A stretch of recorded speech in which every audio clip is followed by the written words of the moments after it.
Definisi multithreading yaitu istilah untuk pemrosesan paralel pada tingkat sistem operasi.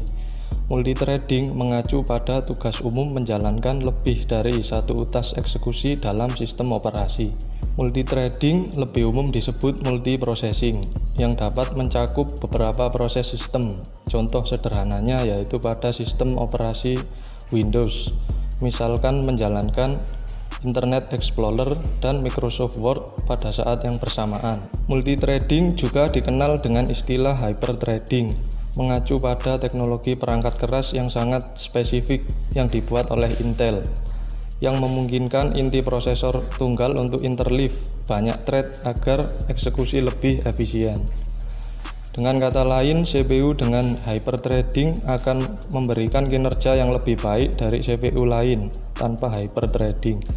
Dikarenakan CPU hyperthreading akan dapat secara bersamaan menyeimbangkan dua utas eksekusi pada inti CPU. Namun hyperthreading benar-benar lebih lambat daripada memiliki core fisik yang benar-benar terpisah, karena ada beberapa jenis operasi yang dapat mengganggu keuntungan kinerja dari hyperthreading.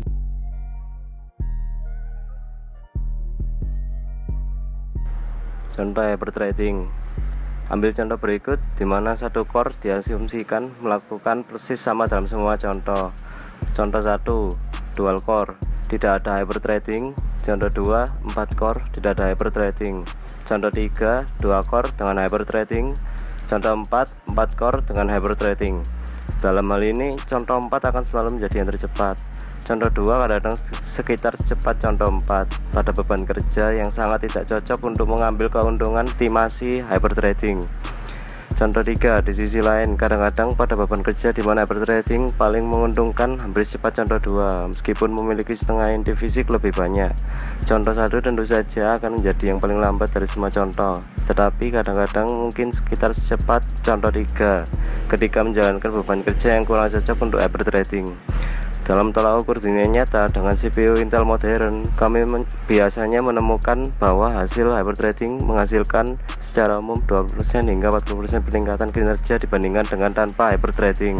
Dengan case no hyperthreading dibandingkan dengan menonaktifkan fitur hyperthreading di BIOS. Kadang-kadang akan ada beban kerja di mana penonaktifkan hyperthreading menunjukkan keunggulan kinerja, tetapi beban kerja ini jarang terjadi dalam penggunaan aktual. Tetapi jika saya memiliki pilihan antara 4 core dengan hyperthreading atau 8 core dengan asumsi bahwa masing-masing core itu sendiri memiliki kinerja yang sama, saya akan memilih CPU 8 core setiap saat. Sementara pada smartphone, ia hanya bisa menampilkan satu aplikasi yang berjalan, sementara aplikasi lain akan disembunyikan di background. Dan aplikasi di background itu juga masih berjalan, hanya saja tidak dimunculkan pada layar. Dengan begitu, aplikasi yang berjalan di background tadi dapat kita operasikan lagi dengan cepat tanpa harus membuka dan loading ulang.